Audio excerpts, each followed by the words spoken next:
buenas tardes, bienvenidas y bienvenidos todos a esta primera actividad de nuestra dependencia cultural en el 2022.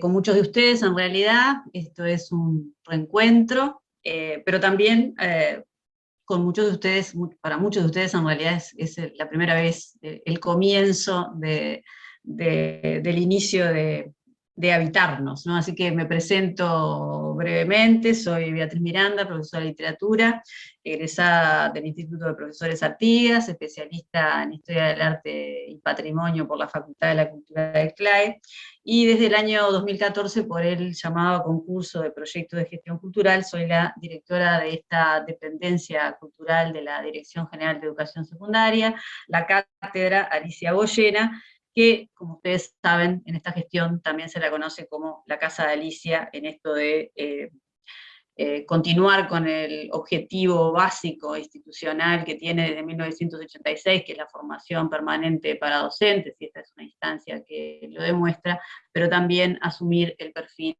de centro cultural abierto a toda la ciudadanía. Agradezco el compromiso, el trabajo del equipo de trabajo de la casa que integro, especialmente para estas instancias y en esta oportunidad, el de mi compañera en la gestión, la profesora Marta Argente, docente de comunicación visual, y que es además la encargada del área de comunicaciones, y también ahora en esta instancia del armado de nuestros encuentros con todo lo que implica previo y post a este momento, también el de una nueva compañera que se suma a trabajar con nosotros, que es la becaria administrativa Lourdes Feal. Hoy le damos la bienvenida al profesor doctor Santiago Cardoso, un muy querido habitante desde hace muchos años de nuestra casa, a quien le agradecemos una vez más la generosidad de integrar con esta propuesta nuestra Agenda 2022. El inconsciente de la gramática es la charla que nos reúne hoy, y es una actividad que cuenta con el apoyo de las inspecciones de idioma español y de literatura de la Dirección General de Educación Secundaria, y están con nosotros los inspectores profesores Servando Corvo y Claudia Serminati de idioma español, y creo, no la veo en la cantidad de pantallitas, pero seguramente está, así ahora sí la vi, la inspectora de literatura, profesora María José Larre Borges, a quienes obviamente les voy a ceder el micrófono en unos minutitos. Pero previo a eso, para que ustedes puedan saludar a los colegas. Voy a hacer la presentación, la breve presentación de Santiago. La hago breve, no porque no haya muchísimo para decir, sino porque queremos empezar a escucharlo, ¿verdad? Todos. Santiago es maestro de educación primaria, profesor de idioma español de educación secundaria, magíster en lenguaje, cultura y sociedad, y doctor en lingüística por la Universidad de la República. Para nosotros es un placer contar de nuevo con las propuestas de Santiago habitando la casa, recibirlos a todos desde distintas partes del país. Y nada, antes de darles ahora ya la palabra para este saludo inicial a los inspectores de idioma español y de literatura, recordarles las claves del funcionamiento. Mantenemos los micrófonos apagados, si vemos que hay interferencias también las cámaras, ¿verdad? Para que no se complique nuestra comunicación. Y bueno, les cedo la palabra a Servando, Claudia y María José. Muchísimas gracias a todos por estar. Bueno, buenas tardes, muchas gracias Beatriz, la compañera, también su compañera de trabajo, Marta, y a la nueva compañera que se agrega. También a ustedes y por supuesto a Santiago, que un gusto escucharlos como siempre, digo, por su formación, y además por el enriquecimiento que hace a la reflexión de los docentes desde otro lugar, ¿no? Porque no siempre tenemos que estar como centrados en el ámbito concreto del aula, sino que despegar un poco más a toda la problemática vinculada con el lenguaje, obviamente. Así que desde mi lugar le agradezco a Santiago por su aporte, que siempre desde ese lugar enriquecen muchísimo a la reflexión de los docentes de lengua. ¿Sí?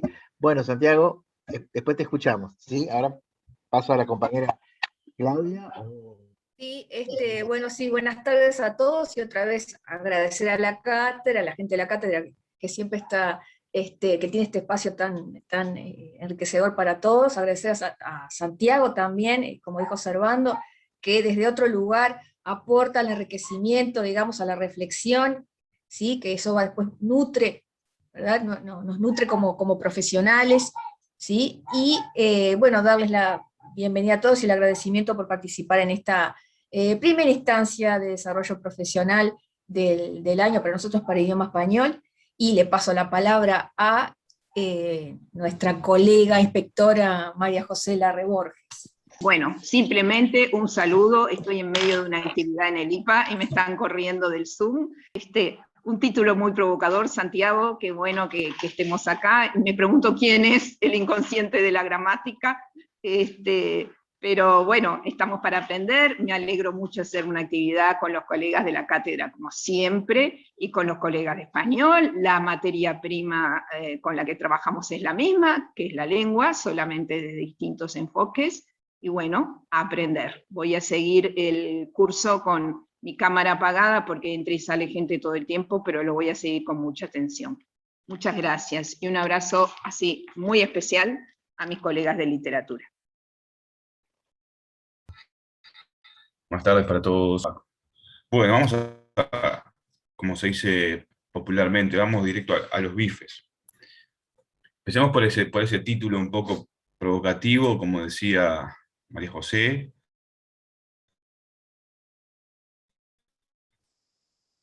Y al mismo tiempo retórico, enigmático, multiplicidad de asuntos. Por supuesto, no todos podrán ser tratados en las 3-4 horas de charla que vamos a tener hoy. No, mentira. Vamos a tener menos.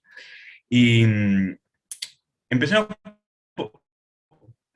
por lo siguiente, sobre todo para los que hemos tenido la experiencia de leer gramática, particularmente esos textos bastante frondosos, compactos, complejos, intrincados, a saber, capítulos de la gramática descriptiva de la lengua española, muchos capítulos de la nueva gramática, particularmente aquella gramática, digamos la que se publicó en el año 2009, que son aquellos mamotretos gigantes que después fueron resumidos en un manual, o incluso otros artículos sueltos, digamos, que no forman parte de ningún libro colectivo o académico o institucional o lo que fuera. Podemos tener precisamente la sensación de que estamos leyendo o abordando temas, conceptos, problemas, autores, lo que sea, que, bueno, construyen un bloque de pensamiento, construyen un conjunto de afirmaciones, un conjunto de proposiciones, insisto, con esta idea de algo compacto, con independencia de que haya diferentes autores y que diferentes conceptos, diferentes nociones, diferentes perspectivas o modos de ver las cosas, que en una gramática un autor utilice una palabra, una terminología, y después nos movemos de autor o de obra y encontramos una terminología o bien equivalente, pero con otra palabra, o parcialmente diferente, o completamente contraria, en fin, dejando de lado, digamos, todas las cuestiones corrientes que hacen a la producción de conocimiento, y que tienen que ver con la manera de ver las cosas, con las nuevas preguntas que la gente se va haciendo con el paso del tiempo, con los nuevos enfoques, etc. ¿Sí? De todas maneras, uno encuentra en el discurso gramatical, y cuando digo discurso gramatical me refiero al que produce la teoría gramatical, porque aquí rigurosamente convendría mantener separados el concepto de gramática como teoría gramatical, como campo de conocimiento, particularmente un campo de conocimiento que desde hace décadas, muchas décadas, se ha querido y se ha presentado al mundo como un campo de conocimiento científico, y por lo tanto se ha dotado de un método de trabajo que lo legitime como un conocimiento científico. Esa es una idea de gramática, y otra cosa es la idea de gramática como un dispositivo inherente, más en el sentido de la competencia de Chomsky y demás, es decir, una especie de software extremadísimamente complejo con el cual nosotros cargamos por ser seres humanos y nada más que por eso, es decir, esa disposición innata, biológica, que nos hace a nosotros hablar sin que nadie nos enseñe, etcétera, etcétera. Entonces ahí tenemos que mantener dos niveles o dos dimensiones o dos territorios muy diferentes y debemos mantenerlos rigurosamente aparte, aunque claro está, muchas veces, como se utiliza la misma palabra para nombrar estos dos dominios, podamos caer en ambigüedades, en equívocos, etcétera, y no sepamos muy bien a cuál nos estamos refiriendo o si nos estamos refiriendo a la vez. El problema del inconsciente de la gramática no es otro que aquel que intenta sacar a relucir algunos lugares, y pongo lugares entre comillas, ¿sí?, en los cuales la gramática produce algún tipo de ruido, algún tipo de cortocircuito, que tiene la particularidad de que ese ruido, de que ese problema, de que hay algo que nos cierra, hay algo que perturba, hay algo que me está molestando a nivel auditivo, digamos, es un lugar o un punto que resulta ser ciego para la propia gramática. Es decir, si uno sigue la lectura realiza una lectura corriente, ¿no? Vamos a decirlo así, una lectura gramatical o incluso una lectura lingüística de la propia gramática como saber, como dominio del saber, no advierte eso. No advierte eso en tanto el punto de apoyo o el punto de soporte sobre el cual está sostenida la gramática como disciplina es necesariamente ciego con respecto a estos problemas. Entonces ahora yo le voy a intentar con esta metáfora localizar un poco mejor esto que acabo de decir. Imagínense que ustedes tienen una pared a la que van golpeando, ¿verdad? Y entonces encuentran que hay sectores macizos sin ningún problema, ¿no? Golpean, ruidoso uno, y de repente empiezan a localizar zonas, lugares, puntos, donde ese sonido macizo ya empieza a sonar a hueco. Entonces uno de repente tiene ahí como el entusiasmo o la inquietud o la curiosidad de golpear más fuerte, así con un martillito, y algo se rompe. Bien, esa ruptura, digamos, nos abre esos pequeños agujeros o muy grandes agujeros que podamos ir encontrando, nos abren el terreno a un tipo de reflexión que es la que yo quiero proponer ahora, y que, para no demorarla más, aunque después vuelva al asunto y haga algunos rodeos, tienen que ver fundamentalmente con la distinción fundamental de la gramática sobre la cual se apoya todo el edificio gramatical, ¿sí?, que es una ficción, vamos a ver que es una ficción teórica, en el sentido de que es un gesto o un movimiento que la gramática tiene que hacer para poder constituirse como gramática, y por lo tanto para poder delimitar su objeto de estudio, para delimitar sus unidades, para delimitar sus problemas, y a la vez para separarse de otras cosas que no son gramáticas, tales como la semántica, la pragmática, que son las otras dos regiones del pensamiento relevantes dentro de la lingüística, e incluso los baluartes de la lingüística. Entonces, este gesto inicial, este movimiento teórico y metodológico que la gramática tiene que hacer, porque toda disciplina cuando se funda tiene que producir este gesto, provocar este movimiento, ¿sí?, es un movimiento que se sostiene en una distinción que todos hemos estudiado, digamos, con insistencia, con particular cizaña, con todo lo que ustedes quieran, pero al que quizás no le hemos prestado demasiada atención en cuanto al alcance que esa separación tiene, y mucho menos al modo en que esa separación, que van a ver que es extremadamente familiar, produce o puede llegar a producir un montón de cortocircuitos adentro de la gramática.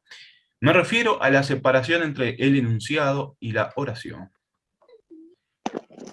Sobre todo en las gramáticas en las que eso está nítidamente separado, ¿no? No es el caso de la gramática de Alarcos, por ejemplo, pero sí es el caso del resto de las gramáticas modernas.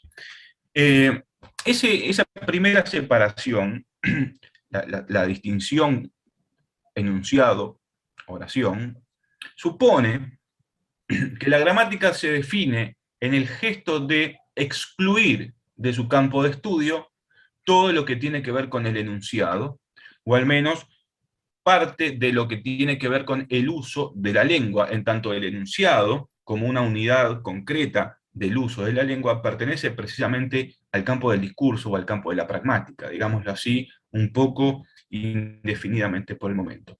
Mientras que la oración no tiene una existencia real, ¿no? Todos sabemos que la oración no es más que una estructura construida por el gramático a efectos de estudiar, ¿sí?, las estructuras de la lengua, o lo que sucede adentro de esa máxima estructura, o macrosintagma, como se lo ha llamado en otros momentos, etc. Entonces hay un primer deslinde que supone trazar una línea divisoria entre el campo de la estructura, el campo de las formas abstractas, ¿sí?, el campo precisamente gramatical, y el campo del uso de la lengua, el campo de la pragmática. ¿Está bien? Es así entonces que nosotros en la gramática nos vamos a encontrar con esos dominios muy conocidos por todos, como la fonología o la fonética fonología, nos vamos a encontrar con la sintaxis, nos vamos a encontrar con la morfología, y podemos parar la cosa por ahí. En cambio, cuando nos movemos para el campo del enunciado, nos vamos a encontrar no solamente con la pragmática, sino también con cosas como el análisis del discurso, etc. Incluso nos vamos a encontrar con cosas tales como el psicoanálisis y demás, es decir, reflexiones o un tipo de saber que está completamente por afuera de lo que es el campo de la gramática, incluso diría de la lingüística. ¿Está bien? Entonces, ese gesto inicial, la distinción entre el enunciado y la oración, es un corte constitutivo de la gramática que implica una serie de exclusiones, y la primera pregunta que uno debería hacerse, digamos, o por lo menos que podríamos hacer, no quiero ser tan taxativo, digamos, una primera pregunta que uno podría hacerse es: ¿cuáles son los costos que tenemos que pagar por ese gesto inicial? Es decir, no solamente cuál es el alcance que produce la división entre el enunciado y la oración, sino cuáles son los costos, ¿sí?, que nosotros, los hablantes y los que estudiamos gramática, tenemos que pagar para meternos, o cuando nos metemos en una gramática que está sostenida sobre esta división. Esa es una pregunta que juzgo interesante y que me interesa explorar particularmente, porque una vez que uno entra a una gramática, asume esa división, la asume, y por lo tanto nuestra propia lectura, una vez asumida esa división, carga con todos los problemas que esa división suscita, y sin embargo no los vemos como problemas. Los consideramos como, en todo caso, meros o singulares avatares de lo que sucede dentro de una gramática. Entonces, allí uno tendría que empezar a realizar algunos tejidos, o algunas asociaciones que podríamos trazar, que podríamos dibujar sobre una especie de mapa, que son las siguientes, o que es el siguiente. Por un lado, entonces, enunciado; por otro lado, oración, ¿sí? Ahora bien, está claro que en nuestra práctica cotidiana de hablar, ¿sí?, o de escribir, en la práctica comunicativa cotidiana, ¿está bien?, nosotros lo que producimos son enunciados, no producimos oraciones.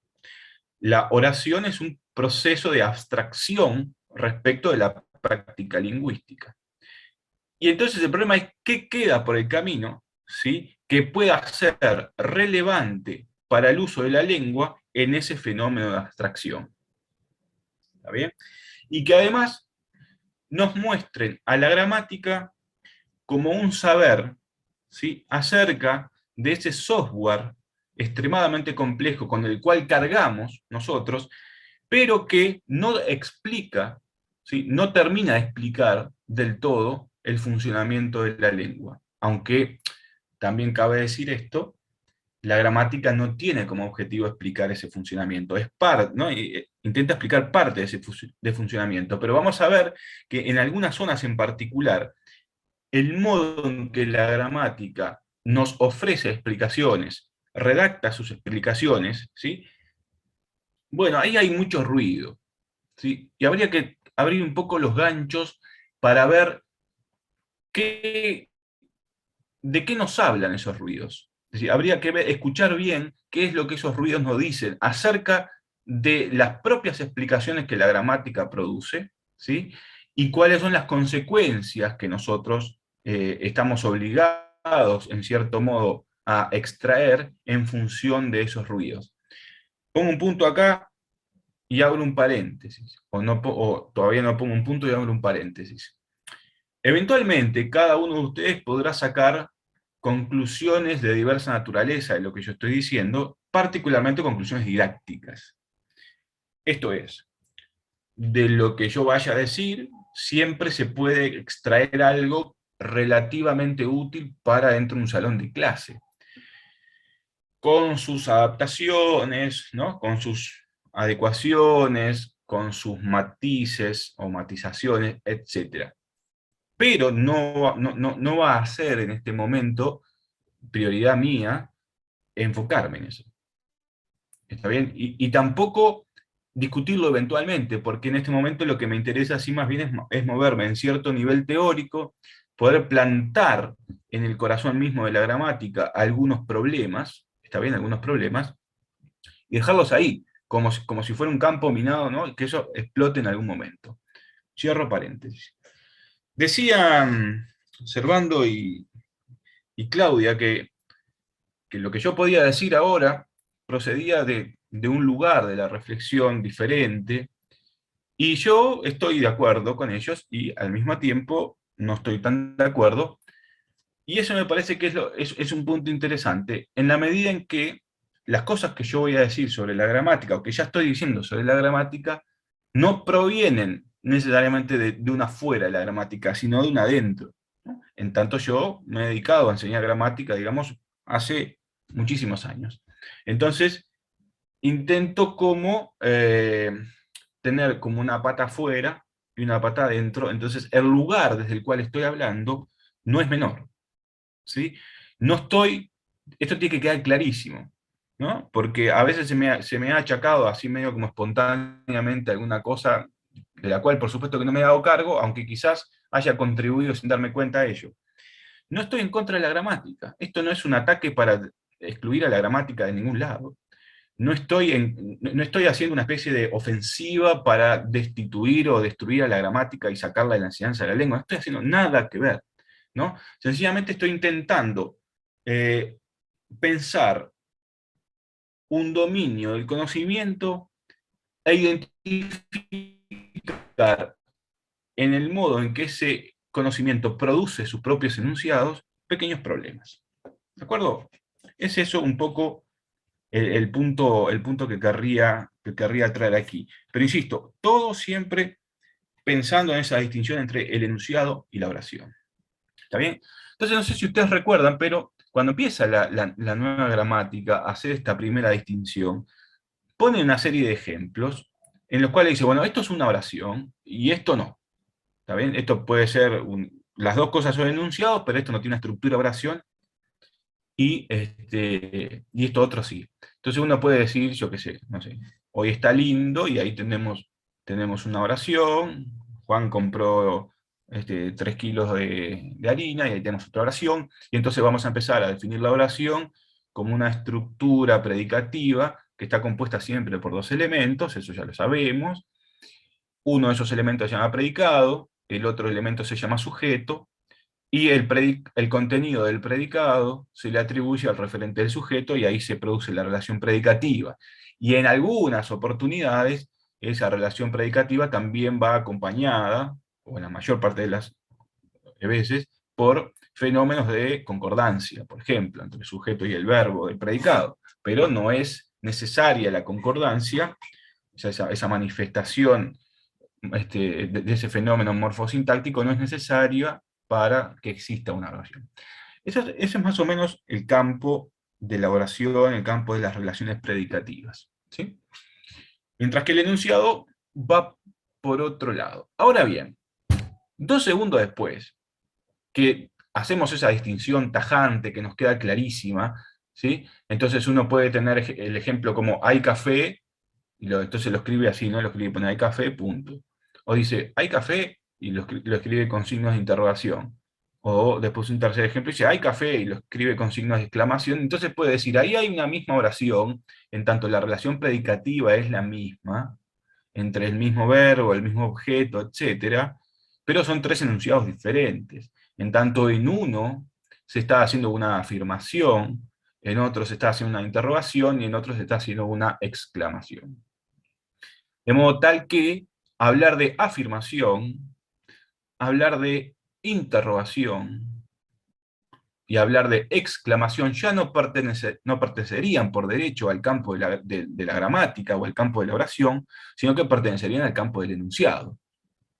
Y sin embargo, todas las gramáticas, sin excepción, clasifican las oraciones de acuerdo con este criterio, con el criterio de si realizan, si la oración es afirmativa, si es desiderativa, si es exclamativa, etcétera, etcétera. Quiere decir que 2 pasos o 2 minutos después de que se hace la diferencia entre el enunciado y la oración, ya estamos volviendo a confundir lo que aparentemente habíamos separado de forma tan tajante y tan clara. ¿Qué quiere decir eso? Primera pregunta, ¿no? ¿Y por qué nos va a resultar prácticamente imposible trabajar con esa especie de pureza meramente estructural, vamos a decirlo así, ¿no? O meramente gramatical? ¿Qué supone o qué provoca la distinción original entre el enunciado y la oración? ¿Por qué tarde o temprano, o más temprano que tarde, tenemos que apelar a ciertas categorías, a ciertos conceptos que por derecho le competen más al campo del enunciado que al campo de la oración? Esto es una pregunta que no la vamos a responder ahora, en todo caso se irá respondiendo a lo largo de la charla, y probablemente se vaya respondiendo sola. Pero no sé si se entiende el problema. Si yo hago esa división, parto el campo de saber, lo parto en 2, hago una exclusión radical, y 3 párrafos más adelante apelo a nociones del campo excluido. Entonces, la pregunta es, ¿para qué hice ese gesto inicial? ¿Sí? ¿Para qué me sirve ese gesto inicial? ¿Cuáles son las consecuencias que tiene ese gesto inicial? Es decir, ¿por qué es necesario? Bien, entonces yo ahora lo que voy a hacer es, a ver si puedo proyectar una diapositiva para que no me vean todo el tiempo a mí. El tipo que ustedes tienen ahí atrás del cartel del inconsciente de la gramática es Lacan, ¿no? Jacques Lacan, de quien tomó especialmente la noción de inconsciente, que no la voy a explicitar aquí, pero para que sepan un poco la referencia teórica, ¿no?, que estoy tomando para la charla. El tipo que está a la derecha, más arriba, como uno con cara de enojo, es Freud, el antecesor de Lacan, que fue el que inventó la noción de inconsciente. Y el tipo que está a la izquierda es aquel de que Borges decía que no es un filósofo, sino que es la filosofía misma, que es Hegel. ¿Está? Tipo que tiene ese concepto de dialéctica, que no sé si en todo caso, si darán algún momento para ponerlo, para explicitar su funcionamiento, pero por lo menos ahí en ese triángulo, digamos, entre Lacan, Freud y Hegel, es que vamos a hacer esta especie de crítica a la gramática, o sin la especie. Entonces, observen aquí los asuntos que van a estar implicados, ¿está bien?, en esa distinción original de la gramática, que, dicho sea de paso, no es un problema solo de la gramática, está bien, digamos, no es una cuestión que vayamos a encontrar únicamente en la gramática, como si la gramática fuera el único dominio de saber que estuviera sujeto a este problema, o que tuviera que enfrentarlo, o que lo hubiera producido, y por fuera de la gramática esto no existiera. Nada que ver. Pero bueno, hoy nos circunscribimos un poco a la gramática, y después veremos qué pasa más adelante con las otras cosas. Pero lo cierto es que si uno toma la lingüística como la ciencia del lenguaje, digamos, como la ciencia del lenguaje fundamental, esa lingüística que se construyó sobre los cimientos usurianos, ¿sí? Bueno, con el paso del tiempo eso fue coagulando básicamente en 3 grandes patas, que son las que ustedes tienen ahí, ¿no? La gramática, la semántica y la pragmática. ¿De acuerdo? Esas 3 grandes patas, cada una por su cuenta, al principio de forma independiente, ya más hacia la actualidad se producen zonas de solapamiento que reciben el nombre de interfaces, tienen como objetivo explicar distintos aspectos del funcionamiento de la lengua. pero todos terminan produciendo un efecto que es lo que yo llamo ahí estabilización del sentido. Y tanto la gramática como la semántica y la pragmática son dispositivos de estabilización del sentido, en tanto producen enunciados cuyo propósito fundamental es describir y explicar el funcionamiento de algo, y por lo tanto decirnos, en tal situación pasa tal cosa, esto significa tal otra, cosa que es especialmente notoria en la gramática. Si no, observen cómo la gramática utiliza la noción de interpretación. ¿Cómo interpreta un hablante tal oración? ¿Está claro? Es decir, la noción de interpretación en la gramática no tiene nada que ver con la noción de interpretación, por ejemplo, en literatura, a pesar de que sea la misma palabra. En la gramática se hace un uso muy particular de la palabra interpretación, que tiene que ver con el modo en que un hablante cualquiera, o sea, un hablante nativo de una lengua X, entiende, ¿está bien?, entiende determinada construcción, determinada combinación de palabras, por ejemplo, o determinada construcción morfológica o lo que fuera. Es decir, sin dejar de ser compleja esa idea de interpretación, tiene cierto nivel de mentalidad. Ahora bien, segunda pregunta, ¿qué quiere decir en la gramática el siguiente asunto? Lo que el hablante entiende. ¿Sí? Es un gran problema, pues la gramática dice, los hablantes interpretan determinada secuencia de tal modo, o determinada secuencia puede recibir doble interpretación, o puede ser una secuencia de interpretación ambigua, ¿está bien? Pero no está claro de pique qué quiere decir eso. ¿Qué quiere decir interpretar una secuencia? ¿Qué quiere decir entender una secuencia? Y si acaso se puede hablar de entender una secuencia únicamente desde el punto de vista de la gramática. Entonces allí hay un problema, porque este problema nace, me parece a mí, desde el momento, ¿verdad?, en que la gramática que empezó, la gramática chomskiana, digamos, allá por la década de 50 del siglo pasado, se planteaba la descripción y la explicación de la competencia lingüística de un hablante, ¿sí? Es un hablante que Chomsky llamaba hablante oyente ideal, es una construcción teórica puramente ficcional, ¿está bien? Entonces decía, bueno, nosotros, por ese innatismo biológico con el que cargamos, somos capaces de producir enunciados que nunca antes producimos, y somos capaces de entender enunciados que nunca antes escuchamos, sin que nadie nos enseñe eso. Y sobre materiales siempre nuevos, siempre actualizados, renovables, etcétera, etcétera.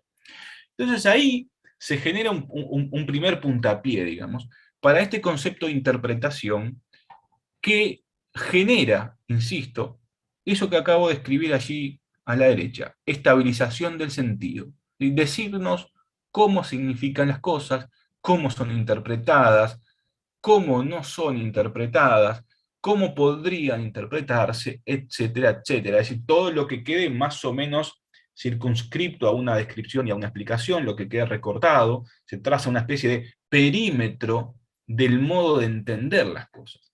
Eso es lo que hace este tipo de saber como la gramática.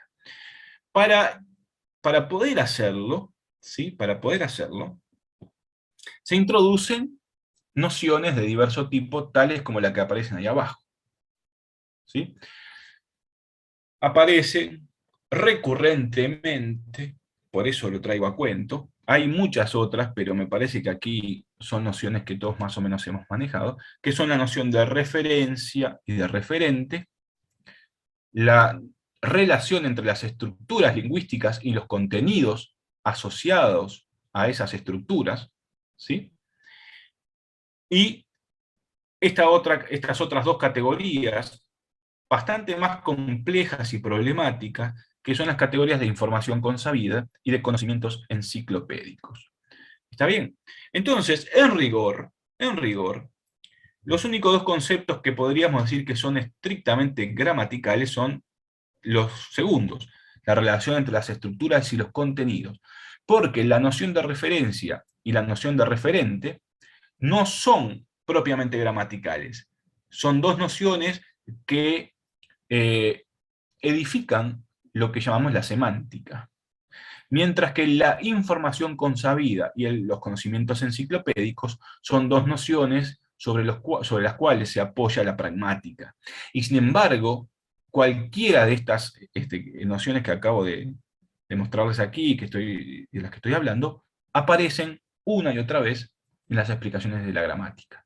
Entonces, como ustedes ven, lo que primero fue excluido en la distinción entre enunciado y oración, después se empieza a colar por todos lados, y yo diría mucho más que se empieza a colar, ¿no? No es algo que se cuela, que se mete sin pedir permiso, muy por el contrario, se apela a ello para producir explicaciones, muchas de las cuales quedan cortas. ¿Por qué? Y bueno, porque el concepto de conocimiento enciclopédico, como no es un concepto de la gramática, por ahí la gramática lo menciona, lo trae a cuento, pero lo deja ahí, no se mete con él, no se mete con él porque no le interesa. Sencillamente dice que existe esta cuestión que puede determinar el modo en que un hablante entiende determinada secuencia o lo que fuera. Bien. Entonces, aquí tienen ustedes la primera consecuencia que hay, o no sé si la primera, la última, la del medio, de haber separado el enunciado de la oración, por lo menos en mi opinión, ¿no? Por supuesto que esto es claramente discutible. Por un lado, tenemos la lengua, dentro de la cual, en tanto sistema abstracto de signos y estructuras, encontramos la oración. Por otro lado, tenemos el discurso, dentro del cual aparece el enunciado, o por lo menos la gramática lo empujó para ese lugar. Ahora, el asunto es, ¿qué otras cosas se fueron con el enunciado? Es decir, ¿qué nociones adjuntas tenía el enunciado que, cuando fue excluido del campo de la gramática, se llevó con él? Y ahí es donde empieza todo el desbarajuste, vamos a decirlo así, sin pelos en la lengua, y entonces nos peleamos con quien sea. El primer asunto es la noción de sujeto. Particularmente vamos a especificarlo así, del sujeto que habla, del sujeto hablante, nosotros. Los tipos y las tipas que andan por el mundo, hablando todo el día, generando incesantemente prácticas discursivas de todo tipo y tamaño, ¿verdad? Y que no responden o no se dejan atrapar, no pueden ser reducidas de ninguna manera a esa ficción que construyera Chomsky, como les dije hace un momento, del hablante oyente ideal. Ninguno de nosotros es un hablante oyente ideal. Muy por el contrario, podríamos decir que somos hablantes oyentes reales, y entendiendo por reales que somos, por ser sujetos, seres de palabra, ¿no? Por ser, es decir, el ser humano como una entidad constituida por el lenguaje, estamos hechos de deseo y de inconsciente. Ya viene a decir, hay algo que nosotros deseamos y que nunca alcanzamos,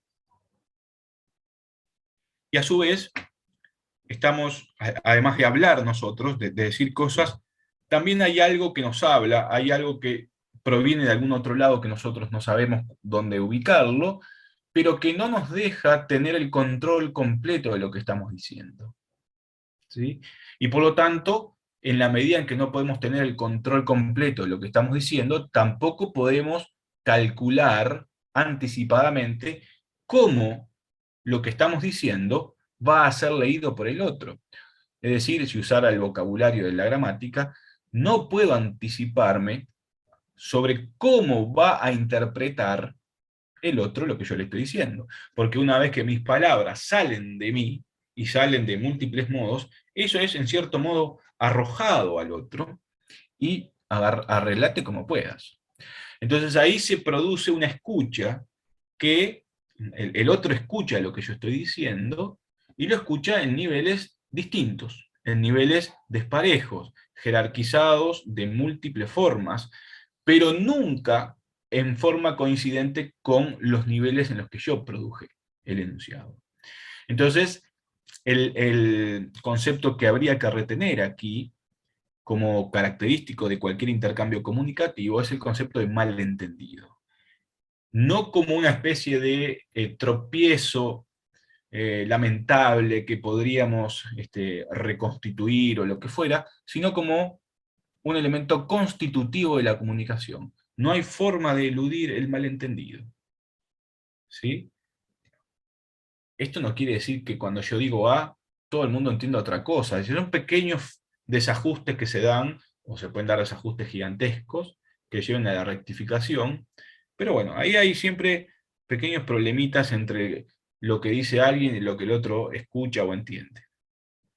Entonces, cuando se va a la noción de enunciado, cuando la gramática le da una patada al concepto de enunciado, cuando vuelve a entrar el enunciado a la gramática, entra pero sin esta noción de sujeto. Es decir, el enunciado entra pinchado, entra completamente desinflado. Pero es una noción impresionante el concepto de enunciado. Basta con leer, por ejemplo, dos autores rusos emblemáticos de la primera mitad del siglo XX, como son Voloshinov y Bakhtin, para darnos cuenta que el estudio del enunciado es una complejidad impresionante y que comparado con el estudio de la oración es inmensamente más rico. ¿Sí? Entonces, sin embargo, después la gramática no es que se desentienda del enunciado, muy por el contrario, lo retoma y lo hace jugar en las explicaciones gramaticales, pero completamente desinflado. ¿Y dónde vemos ese desinflamiento? Bueno, en que la noción de sujeto ya no cabe, ya no hace su mella. Y ni que hablar esas otras dos nociones que aparecen ahí abajo del discurso, como son la noción de historia y la noción de ideología. No. En tanto, el discurso, sea lo que sea, y digo sea lo que sea porque hay muchas definiciones, es un lugar en el cual se articulan la lengua como sistema de signos, en el sentido susuriano, en uno de los sentidos susurianos, y como institución social, la lengua como institución social que heredamos y con relación a la cual no podemos hacer mucha cosa, y además como sistema de signos que digamos, que se limitan recíprocamente y cuya identidad, ¿verdad?, se define por diferencia y oposición. Eso se articula con la historia, con el conjunto de las prácticas sociales que las personas y los colectivos han hecho a lo largo del tiempo, y con la ideología, no como, digamos, como un velo que entorpece mi visión y estropea, ¿verdad?, la nítida visión del mundo, o sea, el sentido marxiano, ¿no?, como imagen invertida de la realidad, ese sentido que Marx y Engels formulaban en el libro La ideología alemana, no en ese sentido, sino en el sentido de interpelación ideológica, que lo vamos a ver un poquito más adelante. Bien. Hasta acá, una primera parte de la exposición, voy a cortar un poquito. Lo que viene ahora es mostrar cómo el discurso gramatical está apoyado sobre un principio que es pragmático. Ajá, ahí los quiero ver. Pero pará, ¿no me dijiste que la gramática era diferente de la pragmática y que en ese gesto fundacional entre el enunciado y la oración se constituía como ciencia?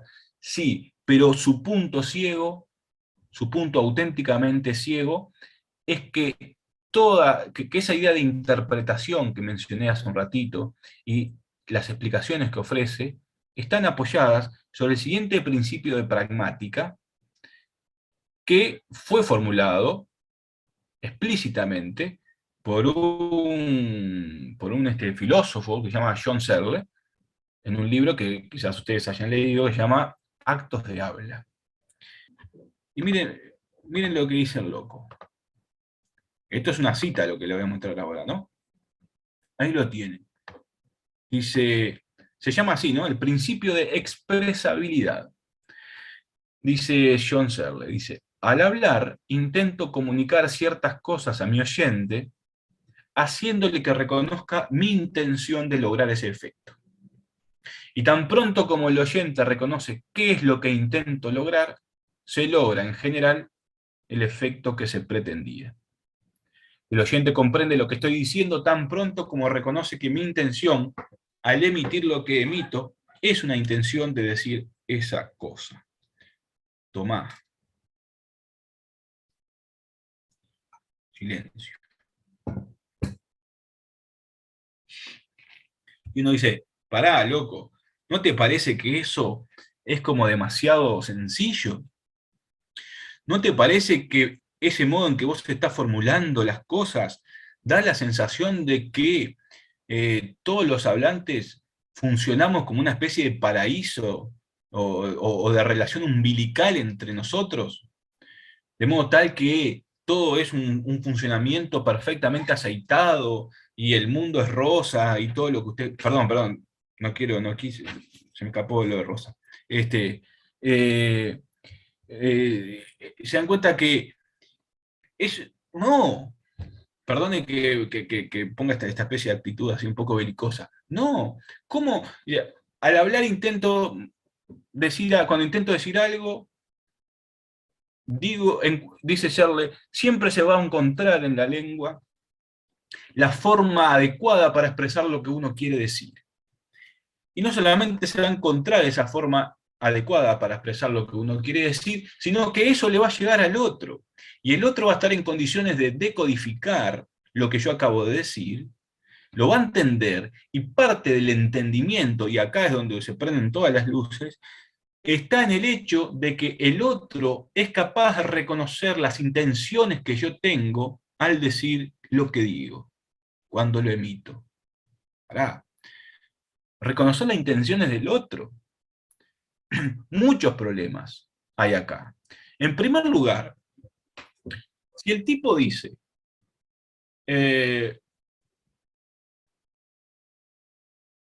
siempre hay una forma adecuada para expresar lo que se quiere expresar, solo hay que hallarla. La diferencia entre los hablantes entonces estaría en hablantes hábiles y hablantes torpes en cuanto a encontrar esa forma. Ahora, ¿se dan cuenta de que decir las cosas de ese modo implicaría que el significado preexiste a las formas? Que el significado ya está dado de antemano en la cabeza del hablante, y que la lengua es sencillamente un soporte formal para decir lo que uno ya tiene metido en la cabeza. No. Pero además eso es lo más antisusuriano que hay. ¿No? Había un dibujito de Saussure que decía que la materia fónica y la materia del pensamiento se dividían al mismo tiempo. O sea que no existe signo y no existe pensamiento por separado. Es el corte en las dos dimensiones lo que produce uno y el otro. Entonces, no podemos pensar la lengua como un vehículo de información o de expresión, y que ese contenido a ser expresado ya preexiste a la lengua y lo tengo yo en la cabeza. Y que después tengo que encontrar la forma adecuada para expresarlo. Como si mi cabeza fuera una especie de reservorio de significado. Y que la lengua efectivamente fuera ese instrumento externo sobre el cual yo vomito las cosas y más o menos las acomodo, etcétera, etcétera. No. Es más, esta posición de John Searle fue criticada como una posición de mentalista, precisamente por darle esa prioridad a la mente, y como si la mente fuera el origen del sentido, la fuente del sentido y el lugar de su legitimación. ¿Verdad? Y como si además las intenciones de los hablantes no solamente fueran transparentes para todo el mundo, para el propio hablante y para los demás, sino que siempre pudieran encontrar su correlato en una secuencia lingüística. Sí, pará, ¿no te parece que eso es reducir las cosas de una manera extraordinaria y absolutamente inaceptable? Porque basta mirar una conversación familiar del domingo, sobre todo cuando uno después se encopa un poco, y te das cuenta que eso no funciona así. No funciona. Bien, ese principio de expresabilidad, curiosamente, decía, sostiene el edificio teórico de la gramática, y particularmente la noción de interpretación o de lo que el hablante entiende cuando lee tal secuencia o lo que sea. Bien, perdón. No sé si esto se entendió un poco, más o menos. Si el oyente comprende, segunda parte de la cita, el oyente comprende lo que estoy diciendo, tan pronto como reconoce que mi intención, al emitir lo que emito, es una intención de decir esa cosa. ¿Verdad? Además parece que fuera todo medio rápido, ¿no? Que se diera así como por generación espontánea. Pero eso no es así. Bien, ahora, ¿hacia dónde vamos a ir? Vamos a ir hacia el campo del sintagma nominal, que es un contenido indiscutiblemente gramatical. ¿Y por qué vamos a ir al campo del sintagma nominal? Porque en ese campo es en el cual opera, ¿sí?, con mayor vigor que en otro, incluso porque es ahí donde opera, el concepto de referencia y el de referente. Es decir, vamos a pensarlo así: la referencia es la operación que relaciona la lengua con el mundo. Y el referente es el objeto del mundo al cual aluden las expresiones lingüísticas. ¿Está bien? Entonces, me voy a desentender un poco acá del problema de si todas las expresiones nominales tienen referente o no. ¿Está bien? Porque, bueno, no todos piensan que hay referente, sobre todo en las expresiones nominales que son de contenido abstracto, que son de contenido ficticio, cosas así. Pero me voy a desentender de ese problema y me voy a quedar con la idea básica de que lo que llamamos referencia es una relación, ¿sí?, que articula la lengua, o sea, nuestro sistema lingüístico, con el mundo. Y por lo tanto la referencia es absolutamente indispensable para poder decir algo del mundo. ¿No? Yo miro para afuera y digo, está lloviendo, yo no podría decir eso si mi lenguaje, digamos, no estuviera completamente constituido de la idea de referencia. Si no existiera la necesidad de relacionar lengua y mundo. Si esa relación no se diera, no se puede hablar. ¿Está bien? Y el objeto del mundo al cual me refiero, lo vamos a llamar un poco hacia la ligera, referente. Entonces ustedes comprenderán que el dominio del sintagma nominal es el dominio por excelencia de la referencia, en tanto ahí aparecen los sustantivos que son determinados, y una vez que son determinados, ubican los referentes, nos permiten identificarlo, etc., ¿no? Si yo digo, yo qué sé, mate, no es más que un sustantivo suelto, pero si digo el mate, y eso que puedo identificar, etcétera, etcétera. ¿Está claro? Pero si digo mate suelto, no. Entonces, el dominio nominal o el dominio del sintagma nominal es el dominio por excelencia en el cual opera la referencia. Entonces lo que vamos a hacer es cruzar la referencia con el sintagma nominal, que es una estructura, y con este principio pragmático que Searle le llamó de la expresibilidad. ¿Está bien? Y vamos a ver qué resulta de esto. ¿De acuerdo? Para dar este paso, me voy a permitir, con todo el respeto del mundo, citar a unos ilustres gramáticos que todos hemos leído. En la primera cita es de Ángela Di Tullio, y la segunda es de Bosque y Gutiérrez Hatch, que, nada, están ahí en una diferencia de años muy poca, y que además esto que dicen no ha cambiado en nada. Fíjense lo que dice Di Tullio. Los determinantes, entiéndase por ejemplo el artículo, los demostrativos, los posesivos, ¿sí? Eso, ¿no? Los determinantes, pero pensemos mejor en artículos. Dotan, dice, al sintagma nominal de valor referencial, es decir, le permiten que un sustantivo designe un objeto del mundo concreto o un conjunto de objetos, pero que cuando lo dotan de valor referencial, efectivamente ocurre la referencia, si la lengua se relaciona con el mundo. Dice, hacen posible la identificación del referente. ¿Está bien? Punto. Seguimos. El artículo definido, que es el que me interesa aquí, se caracteriza, dice Di Tullio, por presuponer la unicidad del referente, es decir, que el referente al cual aludimos con un sustantivo determinado con artículo definido es compacto, unívoco, ¿no? Tiene el efecto de unicidad, de una cosa unitaria. Y dice, es decir, dice Di Tullio, que la descripción que le sigue acá hablan bien los ganchos, que la descripción que le sigue es satisfecha por un solo individuo o por el conjunto que la cumple. Acá viene otra gran pregunta, que ya no es un problema solo de la gramática, ni siquiera es una pregunta de la lingüística, es una pregunta de la filosofía, y la voy a tirar así nomás, y la voy a dejar, no pienso ni arrimarme a la respuesta, pero es así. ¿Por qué diablos hay que pensar la relación entre un sustantivo determinado y el objeto del mundo en términos descriptivos? ¿Y por qué hay que plantear que esa relación referencial, ¿verdad?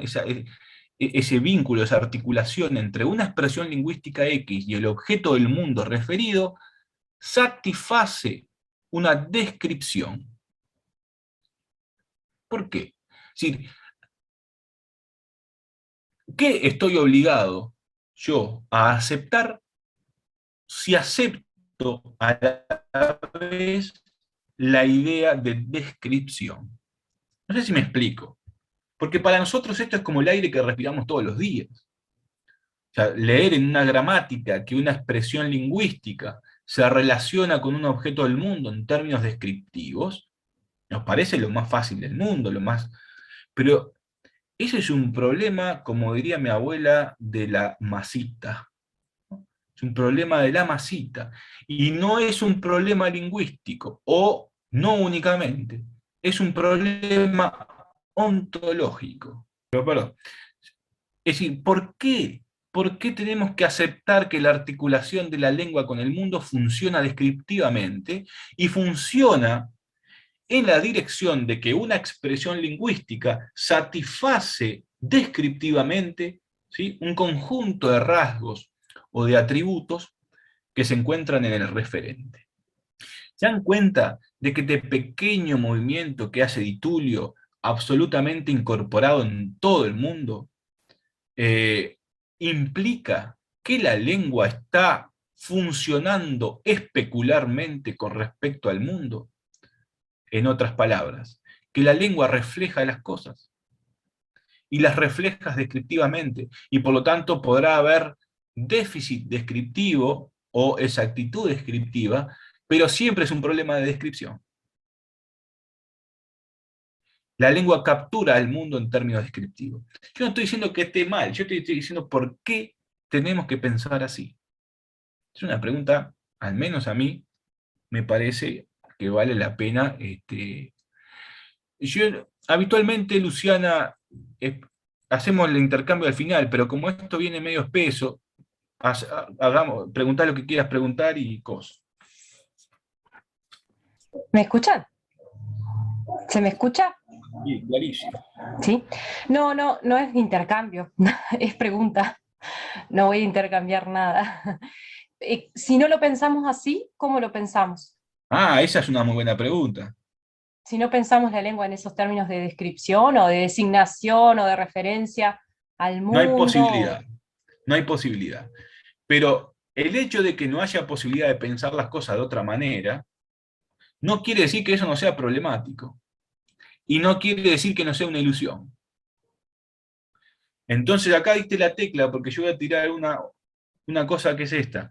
El referente, en su relación descriptiva con una expresión lingüística, es imposible y necesario al mismo tiempo.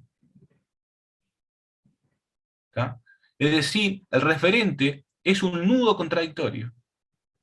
No sé si ustedes vieron al principio de la diapositiva que para la idea de referente decía nudo dialéctico, decía. Porque el referente no es una cosa, el referente es una contradicción, es un nudo contradictorio. Por un lado es necesario para poder hablar del mundo, pero por otro lado es imposible, es ilusorio, en el sentido de que nunca descriptivamente puede ser agotado, puede ser capturado. Está muy bien esa intervención que vos hiciste, que efectivamente es un intercambio, una intervención, porque si uno se imaginara la relación lengua-mundo sin la idea de referente, sin la idea de descripción, de designación o de denotación o de referencia, no podría. Al menos yo no puedo. me resulta prácticamente imposible, con lo cual uno puede colocar la noción de referencia como constitutiva de la lengua. Es más, es a través de la noción de referencia que la lengua se separa del mundo y habla de él.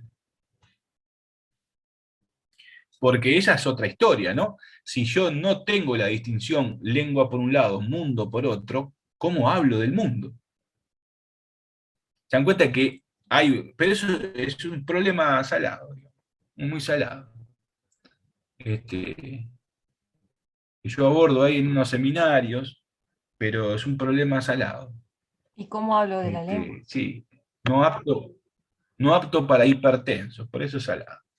Entonces, voy para el dominio nominal a ver lo que decía lo que dicen Bosque y Gutiérrez Hatch sobre el. Dicen estos dos locos que son ilustrísimos, gramáticos además, ¿no? ¿Quién va a poner en duda a Di Tullio y a Bosque? Sí, está claro que la crítica que yo estoy haciendo en cierto modo no cabe. Lo que quiero mostrar es que incluso el estudioso más estudioso del mundo está imbuido de este problema, de esta contradicción entre lo imposible, lo necesario y lo imposible y lo necesario. ¿Está bien? Entonces, dicen estos tipos, dice, como indica su etiqueta categorial, los determinantes determinan o especifican la referencia del nombre sobre el que inciden, es decir, precisan su cantidad, su referencia u otras propiedades relacionadas con estas, como son las de posesión, de ixis, etc., ¿no? Dependiendo de si es un artículo, si es un demostrativo, si es un posesivo, ¿no? Incluso si es un cuantificador, aunque bueno, ahí hay una idea un poquito más abierta de los determinantes. Ahora, el problema es que hay algunas palabras allí que hacen ruido. Ese ruido que nos muestra cómo la gramática está reprimiendo algo que va a parar a que constituye su inconsciente. Precisamente el movimiento represor, represivo, reprimiente, no sé, de la gramática, construye su inconsciente, porque el inconsciente, digamos, en parte está construido por fenómenos de represión. ¿Y cuál es ese? El problema de la precisión. Dice, es decir, no, porque si uno utiliza planteando de un lado y del otro el marcador discursivo, hay una relación de equivalencia entre esos dos segmentos. Bien, entonces, determinar y especificar la referencia del nombre, para nosotros, ¿qué va a querer decir? Va a querer decir precisar su cantidad, cosa que si decir 2 vasos, nadie te va a poner en duda eso. Pero ya precisar su referencia es un problema. Ahí está el problema, cuando dicen precisar la referencia, porque como acabamos de decir, y esto además lo vamos a mostrar ahora para que no vean que es pura cháchara, para que esto no es pura cháchara, si el referente es necesario, pero en la misma medida es imposible, ilusorio, mentiroso, como quieran decirle, la idea misma de precisión es un problema. Y ella nos juega una mala pasada porque nos vende algo como si fuera de suyo, cuando no tiene que ir de suyo, cuando nosotros tenemos que funcionar en la lectura de las cosas como si siempre tuviéramos una bolsa de comillas lista para tirarle a todas las palabras, digamos así. Entonces, miren lo que dice la nueva gramática. Siempre en esta misma línea, ¿no? De lo sintagma nominal, los determinantes, particularmente el artículo, y acá van a ver que introduce con respecto a lo que habíamos leído otra cosa. Las categorías pragmáticas. Dice, los grupos nominales que llevan artículo determinado son definidos, puesto que denotan entidades que el hablante supone identificables en un contexto a partir del contenido léxico del sustantivo y de la información que comparte con su interlocutor, denominada información consabida.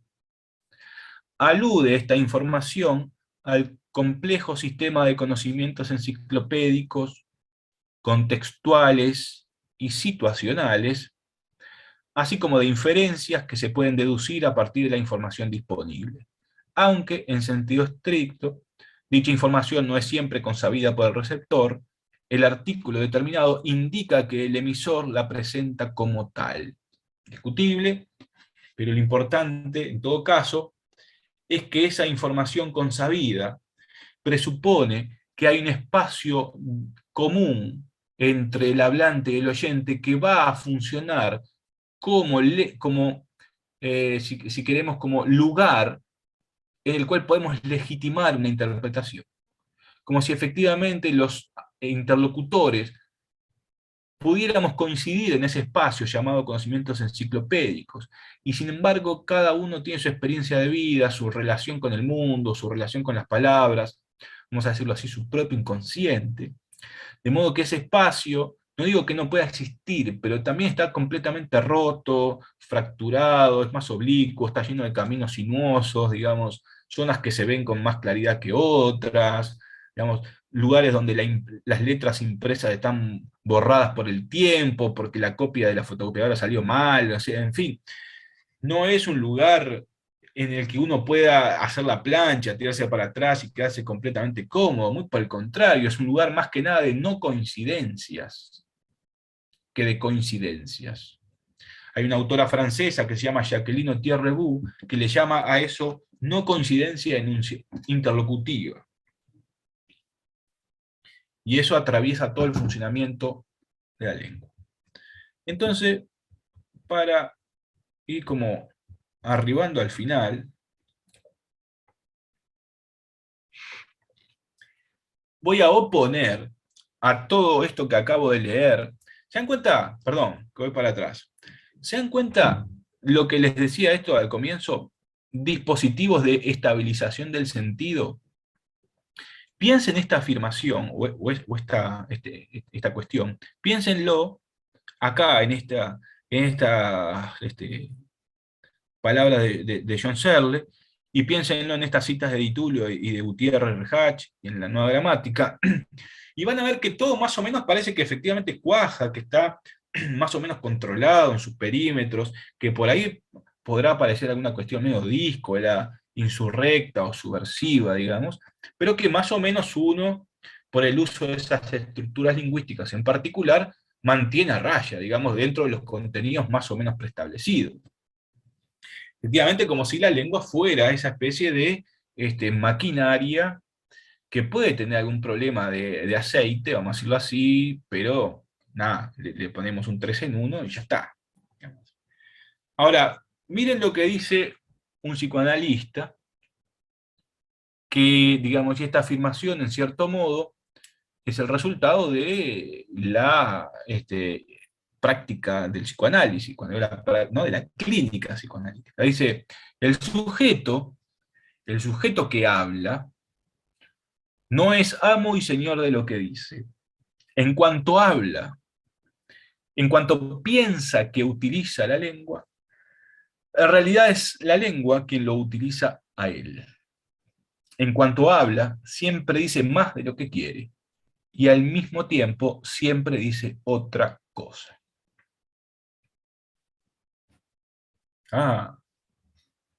Y lo puse así, en naranja, para que vean que es esta la parte importante de la charla, digamos. 1 hora y media para llegar al coso naranja, y vos hubieras empezado por ahí, loco.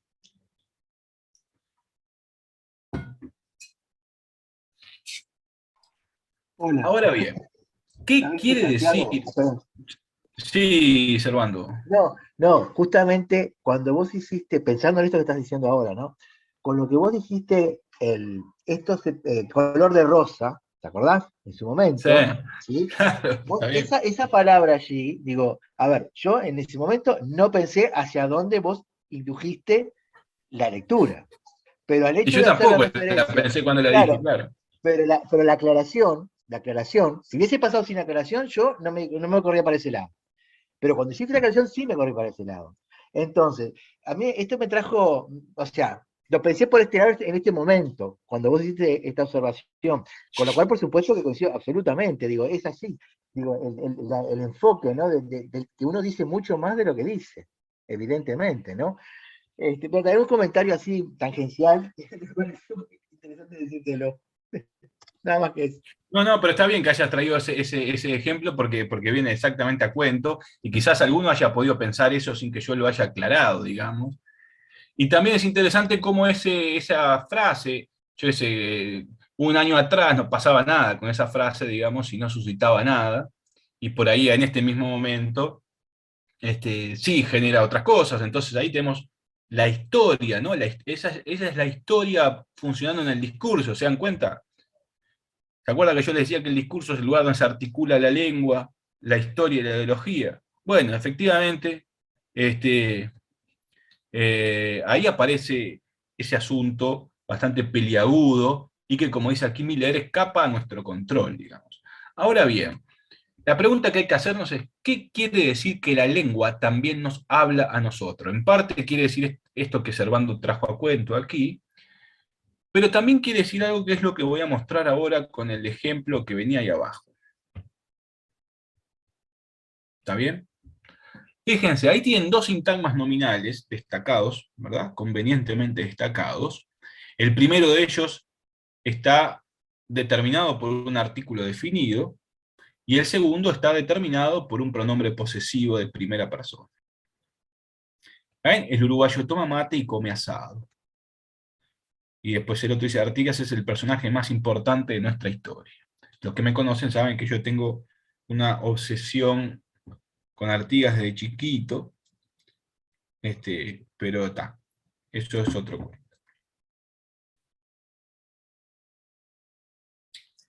Verán ustedes que el primer sintagma,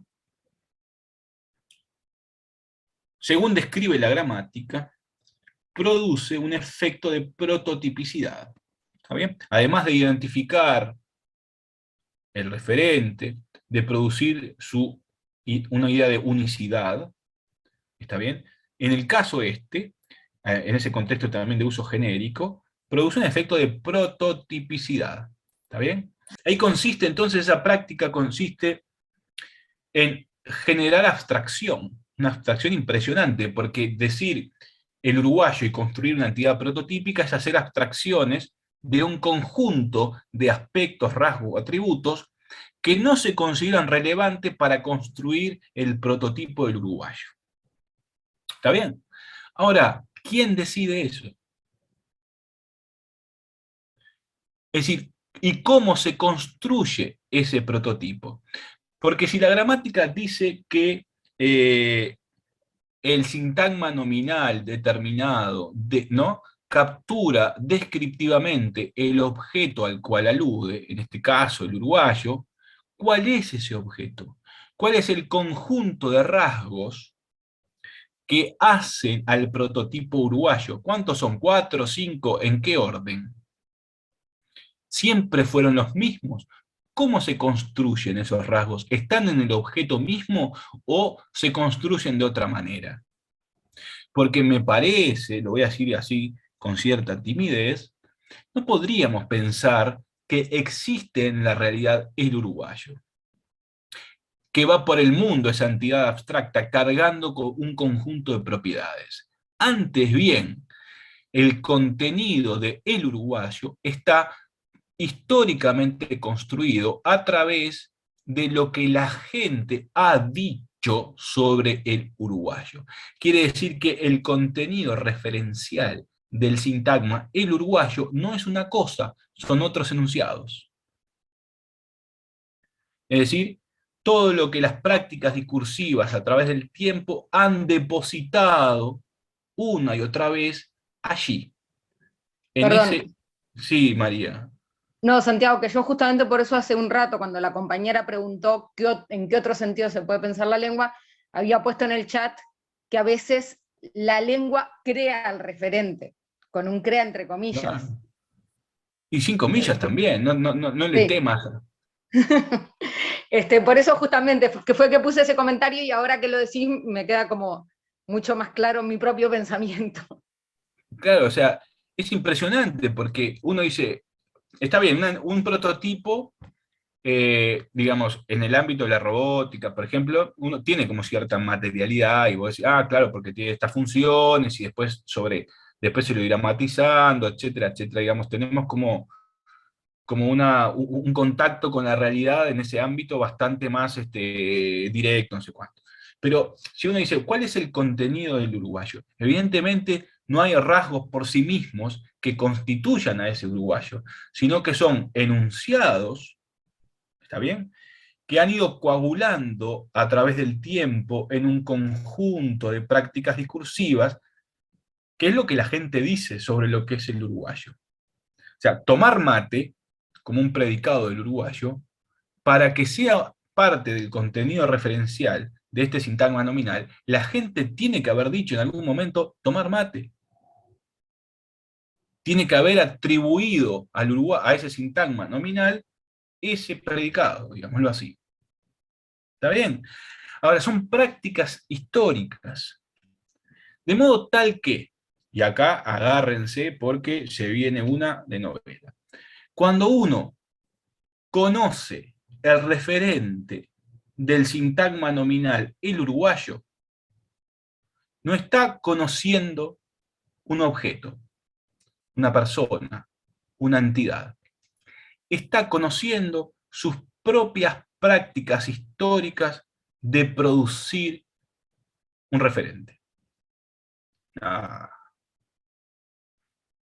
Entonces se dan cuenta de la distancia gigante que hay entre esto que acabo de decir y la idea de estabilidad que produce el discurso gramatical cuando reduce la relación referencial entre una expresión lingüística y el mundo a algo en términos descriptivos. ¿Se dan cuenta de la diferencia infinita que existe entre decir conozco un objeto y conozco mis propias prácticas de producir ese objeto? Y esas propias prácticas no son solamente enunciados, o sea, discurso, sino también cuestiones afectivas asociadas. Y tomar mate, comer asado, no está desprovisto de la carga afectiva que eso produce cuando es dicho, y de las prácticas rituales que eso genera, y todo lo que uno le carga con eso. ¿Está bien? Cómo uno se siente cuando hace un asadito con amigos, o cuando dice, uy, qué mañana lluviosa, y me voy a poner acá a la luz del sol, me voy a poner un matecito así, y voy a ver cómo la espuma y el humito y todo eso. Todo eso está metido, es una complejidad impresionante. Entonces, el referente, pensado en términos descriptivos, es una pobreza impresionante. ¿Se dan cuenta? Entonces, cuando la gramática dice, el hablante entiende esta secuencia de determinado modo, ¿no da la sensación de que se está comiendo todo esto que estamos hablando? ¿Se dan cuenta? Incluso, la gramática, aunque no lo dice así, parte de la base de que la cultura es una cosa y la lengua, y digamos que la construcción de prototipicidad, vamos a decirlo así, el efecto de prototipicidad, tiene que ver con lo que la gente hace, y la lengua sencillamente tiene su sintagma nominal ahí, como vimos en el ejemplo. Pero nos pasamos por alto allí un gran problema, que es que eso que no parece tener que ver con la lengua, en realidad es gente hablando, y utilizando también una y otra vez el mismo sintagma nominal. Una y otra vez el uruguayo, el uruguayo, el uruguayo, el uruguayo, al cual se le van metiendo predicados. Es decir, cuando digo predicados quiero decir enunciados, ¿no?, producidos en otros discursos. Por lo tanto, el referente de el uruguayo es polifónico.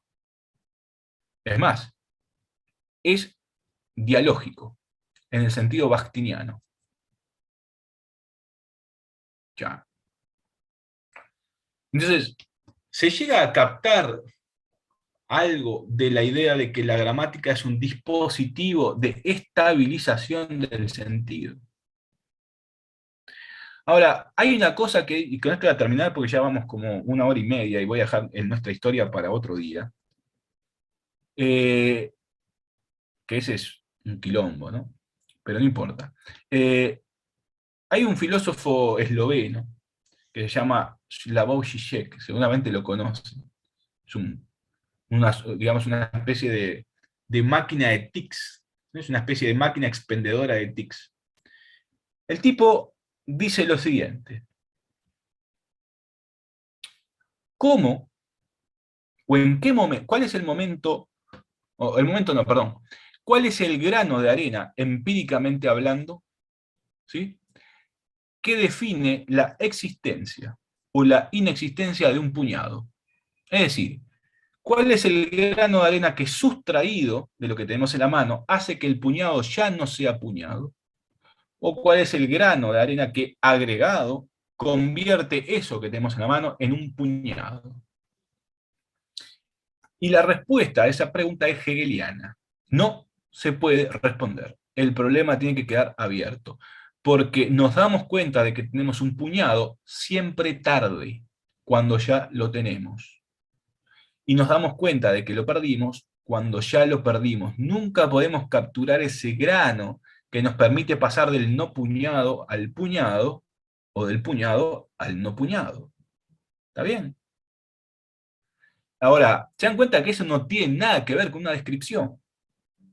Nada que ver. Entonces, lo que se juega en la relación lengua-mundo no puede ser pensado descriptivamente, a pesar de que no podemos dejar de pensarlo descriptivamente, como había observado muy bien Luciana. Ya. ¿Se dan cuenta? Es un quilombo esto. Bueno, y aquí, con esto sí cierro. Vamos a decir que el enunciado, el uruguayo, produce un efecto de interpelación ideológica. Es decir, produce no solamente al referente, lo crea, como señalaba María, sino que también nos propone una hipótesis para inteligirnos a nosotros mismos. También nos propone una hipótesis de inteligibilidad acerca de lo que somos o de lo que devenimos. Se dan cuenta de que nos propone una historia, una tradición, nos permite pensarnos en términos de una identidad, de un devenir, de una transformación,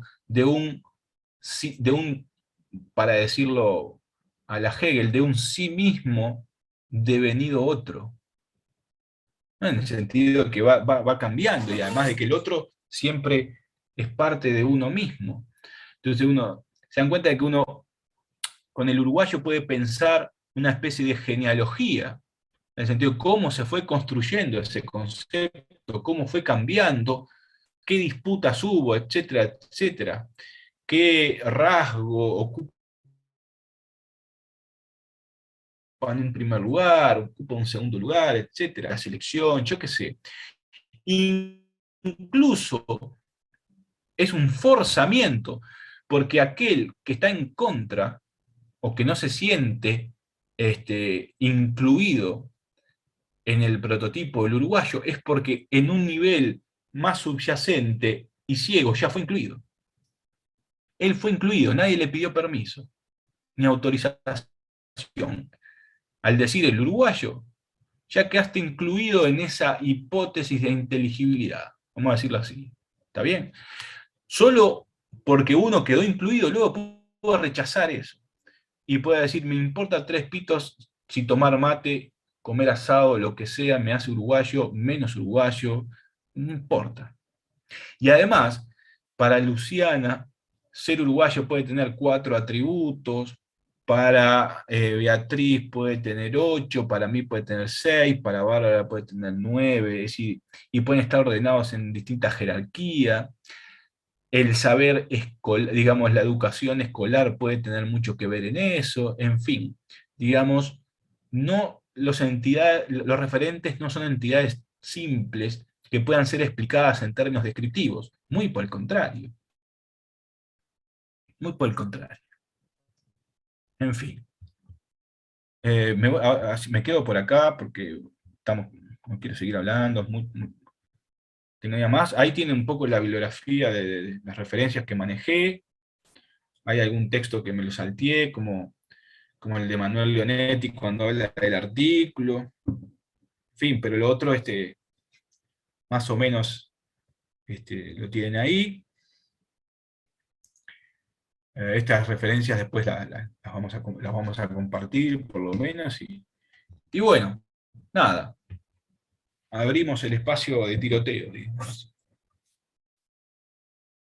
Santiago, que a mí me resulta últimamente me estaba resultando muy interesante el tema, o me ha preocupado el tema justamente de la posibilidad de comunicación, ¿no? Como que la opacidad del lenguaje, a ver, se me está haciendo más opaca a mí justamente últimamente. Entonces digo, esto, claro, el concepto del malentendido como subyacente al uso de la lengua de los usuarios, los hablantes, es como totalmente definitorio, ¿no? En el sentido de que, a ver, así como yo lo estoy pensando en este momento, ¿no? Como decía, así me hace un paralelismo medio complejo. Cuando se hablaba de que no hay relación sexual, cuando decía Lacan ese concepto, ¿no? Acá se podría hacer una extrapolación medio vinculada con esto, digo, como que en realidad la comunicabilidad tiene un bloqueo y a veces terminamos hablando con una representación del otro, que no es el otro. Entonces digo, Claro, es como absolutamente. que el dialogismo en realidad no se da, el encuentro no logra darse ese famoso encuentro que a veces sí se da cuando el famoso encuentro de la falta, cuando se dice, ¿no? Que el otro me da lo que yo quiero tener. Y allí es posible lo de dar, de alguna forma, encontrar ese sentido, esa supuesta comunicación. Pero la verdad, sí, a mí me ha preocupado mucho este tema últimamente. Y una expresión que conversamos con Claudia el otro día, hace tiempo, estábamos en la playa y vamos por la Atlántida y resulta que yo le digo, la gente sube a los ojos y dice, buena jornada, buena jornada. Y yo le digo, Claudia, ¿y vos qué entendés por buena jornada? Y Claudia me dice, nos conocemos del año 96, somos amigos íntimos, o sea, con conocimiento profundo. Me dice, yo entiendo que dice, bueno, que tengas buen día. Y yo le dije, pero yo lo entiendo como buena jornada laboral. Bueno, ahí nos enroscamos con el tema de los usos de las palabras. Entonces digo, en esas cuestiones que parecen muy triviales, pero ese malentendido como que subyace claramente en los problemas de comunicación entre las personas o entre la interacción, y a veces eso slaya en esta tarea educativa, ¿no? Y ahí surgen problemáticas que hay que atender dentro de la organización, que a veces no, que generalmente tienen ese soporte relacionado con el chiquilín no me entiende, yo no me sé expresar, ahí entra a interferir en lo didáctico, ¿no? Y tiene que ver con esa desconexión que se opera eventualmente en el estudiante, ¿no? Digo, vos Sí, sabés y lo que, peor de sí, todo, Servando, es que a sí, veces cuando uno se piensa que se está explicando bien, tampoco sabe que está entendiendo el otro. claro. Bueno, por ese lado, digo, a mí la problematización de lo comunicacional y las posibilidades y limitaciones, y eso el malentendido es fundante. Me parece bárbaro lo que comentaste hoy. O sea, la verdad que sí, digo, nosotros hemos trabajado, nos, ha- nos, ha- nos hemos cuestionado siempre, Claudia y yo me refiero, siempre hablamos sobre estos temas, ¿no? Cómo se dificulta, incluso nos ha pasado que en estos momentos que están las salas, etcétera, asignaturas, a ver, yo verbalizo algo, o Claudia, u otra persona, y resulta que eso que se verbaliza no llega para nada ni en el contenido referencial, ni el proposicional, ni ninguno, porque como decimos, está atravesado por esos tres factores que vos dijiste, lo ideológico, la historia, y no me acuerdo cuál era el otro, que se me perdió en este momento, lo referencial era, no, cuando hablaste del La, discurso, claro, el discurso como la articulación de la lengua seguro. con la historia y con la ideología, claro. Claro, y estas cosas están atravesadas, y esto lo vemos en el funcionamiento de las instituciones educativas. Digo, yo sé que me estoy yendo para cualquier otro lado, que no es el objetivo de tu charla, pero me surgieron, evoqué esas reflexiones a partir de lo que escuché, entre otras cosas, ¿no? Por supuesto. Pero era esto, un comentario nada más que quería hacer. Me gustó Sí, muchísimo. una cosa que quizás se podría agregar, es que a veces cuando uno habla de estas cosas, nunca es mi objetivo dejar la sensación de angustia, ¿no? De decir, pa, ¿y ahora qué hacemos? De inmovilidad, ¿no? Es decir, ¿qué hago? ¿No? Porque a veces uno tiene esa cosa de, pa, y si esto es tan complejo, y eso siempre es así, siempre le erramos a todo, no sé cuánto. No, no, yo qué sé, es así, no hay mucha vuelta que darle, ¿no? O sea, pero está bueno pensar en ver bien por qué es así, aunque uno no lo pueda solucionar, ¿no? Porque uno lo puede más o menos entender, pero no lo puede solucionar. Este, porque bueno, porque es así. ¿Está Perdón, bien?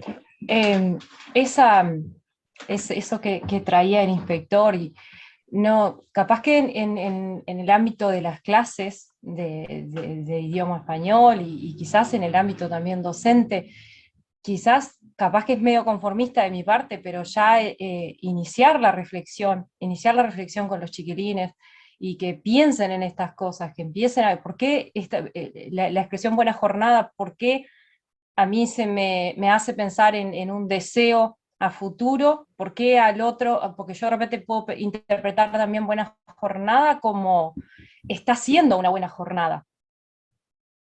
Quizás otro lo interpreta como el aspecto laboral que decía el inspector. Entonces, quizás eso, generar esa conversación y que se atraviesen todos esos aspectos que mencionabas en el discurso, quizás eso con los alumnos, aunque no lleguemos a una respuesta, sea importante para los chiquilines. Hay una cosa que quisiera agregar. En la tradición nuestra, me refiero a la tradición uruguaya de la enseñanza de la lengua, la gramática siempre ha tenido un peso extraordinario. Eso es constatable históricamente, todo bien. No digo que tenga que seguir haciendo así, ni que deje de serlo. Es una constatación. Está claro que cuando uno quiere entender el funcionamiento de la lengua, la gramática no alcanza. Pero hay algo que es indispensable. Es decir, la gramática se nos ofrece como un nivel insoslayable del análisis. En tanto, es el soporte formal y material, aunque esto parezca contradictorio, en tanto formal parece remitir a algo más abstracto y material no, pero es el soporte a la vez formal y material contra el que nos chocamos. No hay vuelta. Y por eso una gramática, como decía Roland Barthes, no es tanto, o una lengua, no es tanto, él decía que la lengua es fascista, pero no tanto porque prohibía, sino porque obligaba a decir de ciertas maneras. Y por eso una lengua es un no se dice todo, porque no se puede decir todo en una lengua. Hay limitaciones. O sea, uno, por ejemplo, un ejemplo más tonto que este no hay, no puedes poner el artículo definido después del sustantivo. O sea que no se dice todo. Pero esto que estoy diciendo es muy, muy, muy trivial. Ahora, naturalmente cuando uno, por ejemplo, a mí me ha tocado, ¿no? Cuando trabajaba en secundaria y tenías que estudiar la estructura de sintagma nominal, por ejemplo, bueno, uno hacía la presencia de los determinantes bueno, y de otros elementos, pero le prestaba muy poca atención a todo el terreno un poco. No estoy diciendo que uno le tenga que decir a un alumno hipótesis de inteligibilidad, ¿no? No estoy.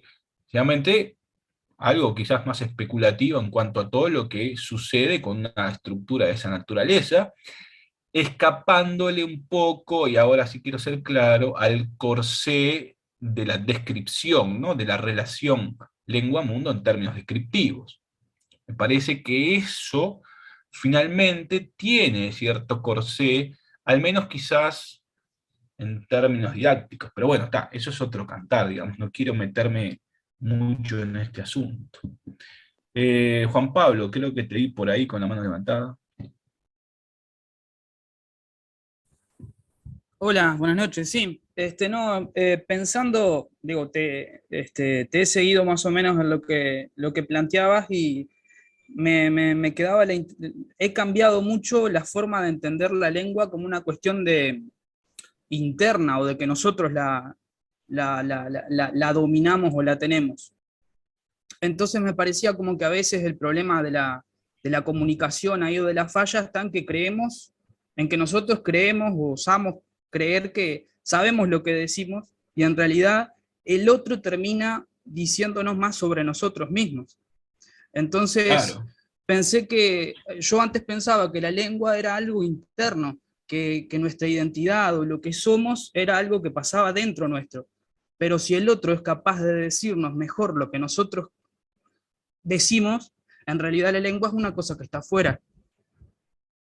Bueno, está adentro y afuera al mismo tiempo, porque si vos decís que está afuera es porque presuponés un adentro que no estás nombrando, y al revés, ¿no? Es decir, esa es la enseñanza Claro, hegeliana, digamos, esa es la enseñanza hegeliana que habría que conservar. que son esas dialécticas que no se pueden reducir a ninguno de los dos puntos. Si yo digo afuera es porque presupongo adentro o al revés, pero no puedo. En todo caso, el punto que hay que destacar es que no es un afuera por sí mismo, ni un adentro por sí mismo, es que yo preciso la oposición adentro-afuera para que algo se vuelva significante. Si no, Sí, perdón. sí, dale, dale. No, es que yo lo estoy relacionando con lo que vos comentaste hace un rato sobre el tema de la posición del lenguaje persistente del pensamiento. O sea, a ver, la lengua no está afuera, la lengua es estructurante del sujeto. O sea, a ver, afuera cuando se materializa, se objetiviza, por ejemplo, una gramática. Pero adentro, o sea, a ver, es indisociable, ¿no? No podemos volver a una idea tipo platónica, ¿no? De las ideas preexistentes y que el hombre se las va apropiando desde afuera. Incluso eso es una concepción que nosotros combatimos bastante porque todavía subsiste, ¿no? Esa idea de la lengua para afuera que sirve como instrumento de comunicación. La lengua en tanto instrumento. Ese carácter instrumental, no. O sea, Pero a ver, escuchame, porque Servando, nos habla, si lo, ¿no? si lo formula descaradamente, de forma abiertamente descarada o descaradamente abierta, John Searle diciendo eso, como asumiendo que los contenidos están dados de antemano y que la lengua es forma para depositar los contenidos y que no se construye el contenido en el momento mismo de hablar, bueno, ¿qué podés dejar para los mortales como nosotros? Porque John Searle era un filósofo, ¿no? Claro, Y un sí, sí, sí, filósofo del sí, sí, lenguaje que se lo conoce como la filosofía analítica, que justamente claro, justo se conozco, interesaban por la lengua. claro. Juan, dale. No, que cuando yo hablaba de que estaba afuera no me refería como instrumento, sino como la lengua como experiencia y ser en la lengua. Claro, Es pero decir, ahí ser lenguaje. sí, sí. Yo diría que no es ni adentro ni afuera, o las dos cosas a la vez en la misma medida.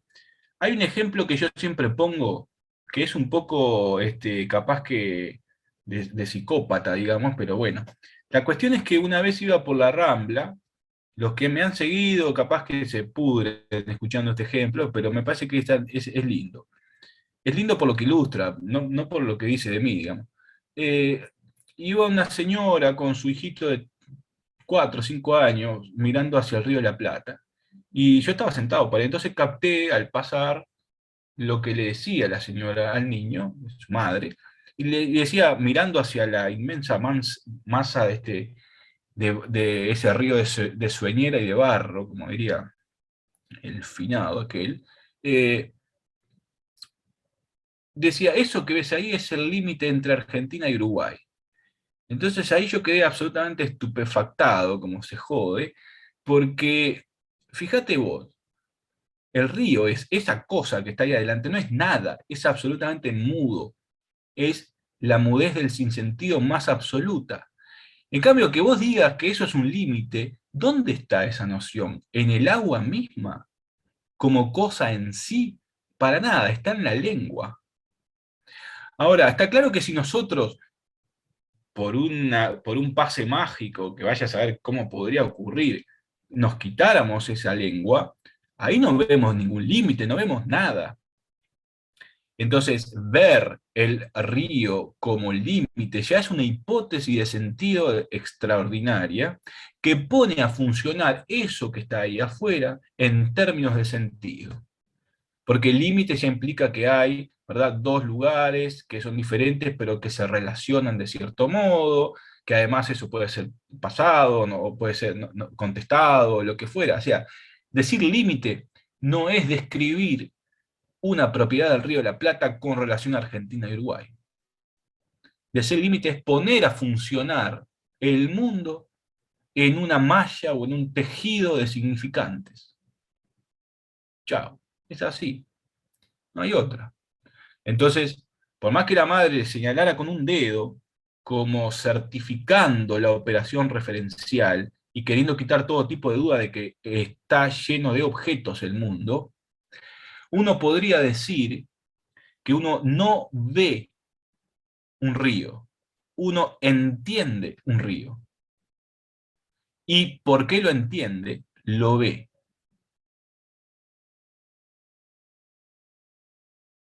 Chao.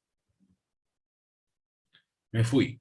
Salgo. No, mentira. Bueno, sigamos. ¿Qué más? Hay 68 participantes.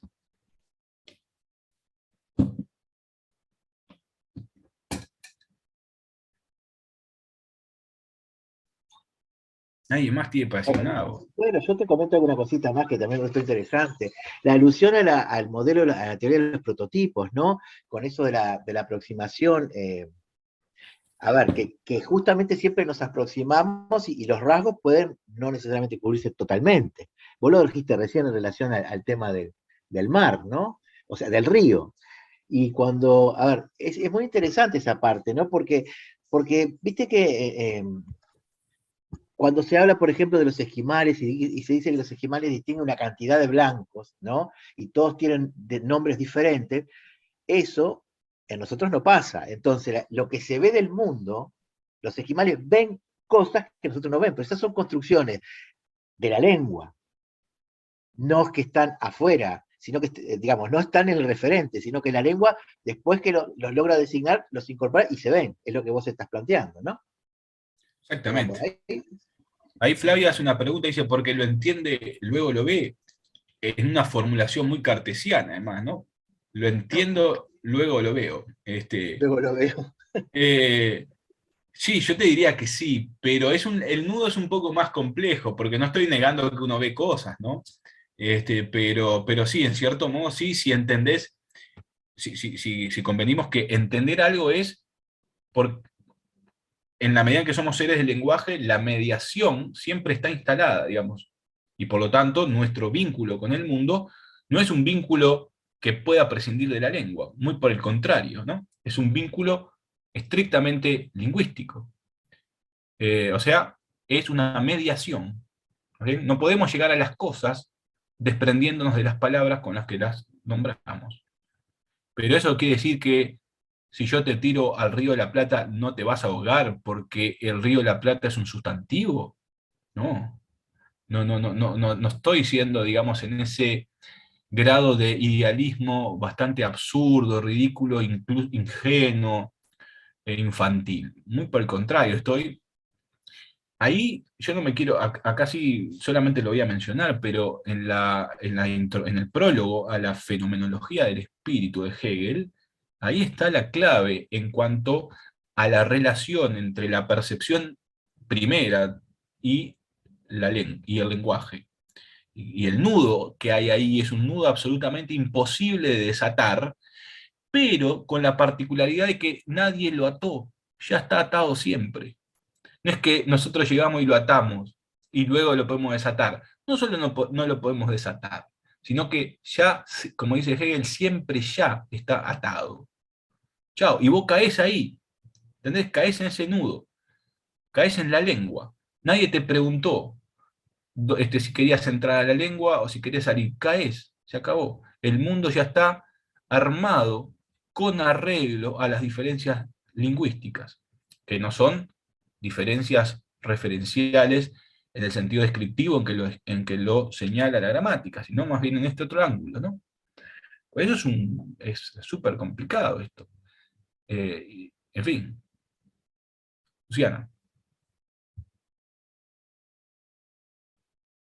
Me había silenciado. Hay una, creo que es rusa, se llama Lera Boroditsky o algo así, y es una investigadora que justamente con ese ejemplo de la nieve y el ejemplo del mar, habla de unas tribus australianas que no tienen la noción como tenemos nosotros de presente, del futuro hacia adelante, del pasado hacia atrás, y que incluso ellos se manejan ni adelante, ni atrás, ni derecha, izquierda, incluso se manejan con los puntos cardinales. Entonces ellos, a medida que cambian de lugar, cambian también la palabra con la que se refieren a las cosas. Por ejemplo, si les duele el ojo, no es el ojo izquierdo, es el ojo que está más cerca del noroeste, y bueno, toda una explicación. Son algunas tribus de Australia.